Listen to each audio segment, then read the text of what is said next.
Pemirsa, untuk pertama kalinya selama pandemi COVID-19, Presiden Joko Widodo memimpin sidang kabinet secara langsung bertatap muka dengan para menteri Kamis pagi. Seluruh tamu undangan dan petugas istana wajib mengikuti protokol kesehatan yang ketat.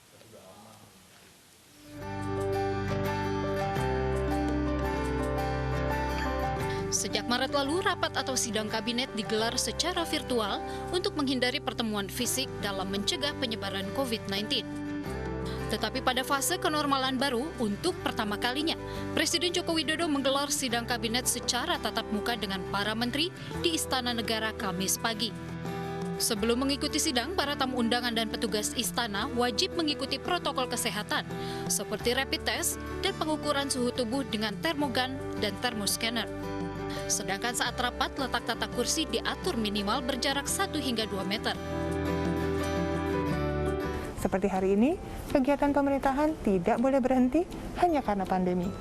Contoh penerapan protokol kesehatan di istana tentu bisa dijadikan contoh bagaimana kita tetap aman dari COVID-19, namun di saat yang bersamaan juga bisa produktif dalam menjalani kehidupan sehari-hari. Pelaksanaan sidang kabinet oleh istana ini diharapkan dapat menjadi contoh bagi pemerintah daerah saat menyelenggarakan acara serupa. Dari Jakarta, Chandra Irawan, iNews melaporkan. Sidang perdana kasus Sunda Empire digelar hari ini di Pengadilan Negeri Kelas 1A Bandung, Jawa Barat. 3 terdakwa dituntut pasal berlapis dengan ancaman maksimal 10 tahun penjara. Sidang perdana kasus Sunda Empire digelar hari ini di Pengadilan Negeri Kelas 1A Bandung, Jawa Barat dan dipimpin oleh Hakim Ketua T. Beni Eko Supriyadi dan 2 hakim anggota. Sidang digelar menggunakan video conference dengan Rangga Sasana CS yang berada di rutan Mapolda Jawa Barat. Adapun agenda sidang yakni mendengarkan dakwaan jaksa penuntut umum. Dalam dakwaannya, JPU menyebut Rangga Sasana CS telah menyebarkan berita bohong dengan sengaja serta membuat kegaduhan di tengah masyarakat. Nanti setelah pemeriksaan saksi, fakta kita akan membuktikan dakwaan yang benar. Pasal 14 nanti dari fakta tersebut nanti hakim akan menilai dakwaan jaksa penuntut umum mana yang sesuai dengan fakta persidangan. Atas dakwaan ini, kuasa hukum ketiga terdakwa mengaku keberatan dan akan melakukan eksepsi.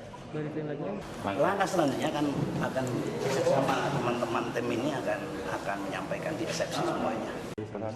Sementara salah satu petinggi Sunda Empire mengaku menerima kasus hukum yang dijalani ketiga petinggi Sunda Empire tersebut.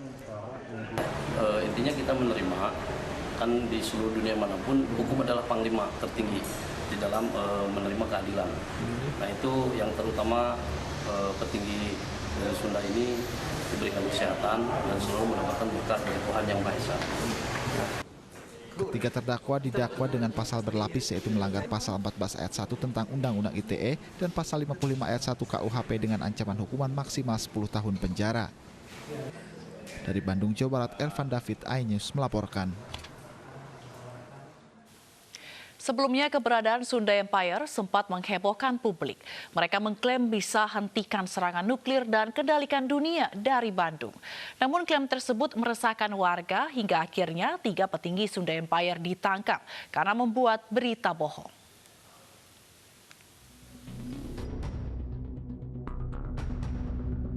Mengklaim dapat menghentikan serangan nuklir, Sunda Empire sempat menyita perhatian publik. Pernyataan-pernyataan yang menghebohkan juga kerap dilontarkan oleh salah satu petinggi Sunda Empire, Raden Rangga Sasana.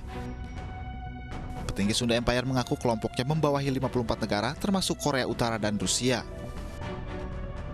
Justru keberadaan atas Sunda Empire adalah melahirkan tatanan bumi yang menyelamatkan atas keselamatan bumi dan umat keseluruhan. Satu contoh tadi yang saya bilang, yang bisa menghentikan atas nuklir tidak diledakkan adalah Sunda Empire.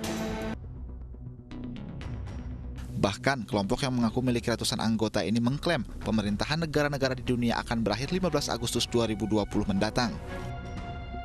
Keberadaan Sunda Empire sebagai organisasi juga telah dimentahkan oleh Badan Kesatuan Bangsa dan Politik atau Kesbangpol Kota Bandung, Jawa Barat.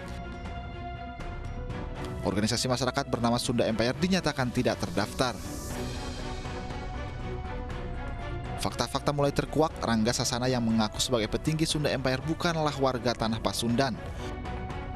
Belakangan Rangga diketahui bernama asli Edi Raharjo asal desa Grinting, Brebes, Jawa Tengah. Penyidik Polda Jawa Barat pun akhirnya menetapkan 3 orang petinggi Sunda Empire, diantaranya Nasri Banks, Ratna Ningrum, dan Rangga Sasana sebagai tersangka. Ketiganya dijerat karena membuat berita bohong yang menimbulkan keonaran.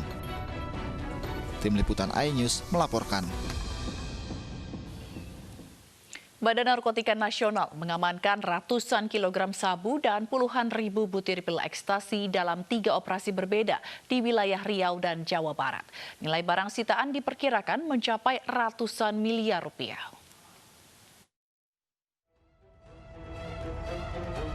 Sebanyak 118 kg sabu dan 80.000 butir pil ekstasi diamankan Badan Narkotika Nasional dalam operasi di wilayah Provinsi Jawa Barat dan Provinsi Riau. BNN juga menangkap 8 orang tersangka dalam kasus ini. Dalam momen ini, selain saya juga mengekspos pengungkapan kasus ya narkoba yang kita bekerjasama dengan Bea Cukai, dengan kepolisian, bersama-sama kita bagaimana memerangi masuknya barang narkoba ini ke Indonesia, dan mengurangi juga saya meminta untuk pemintaannya kita kurangi. Diperkirakan nilai jual barang bukti mencapai 142 miliar rupiah. Barang haram ini rencanakan diedarkan di Medan, Riau, dan Jakarta. Para pelaku terancam hukuman mati atau penjara seumur hidup. Dari Jakarta, Nadia Valery, Rizky Yulianto, iNews melaporkan.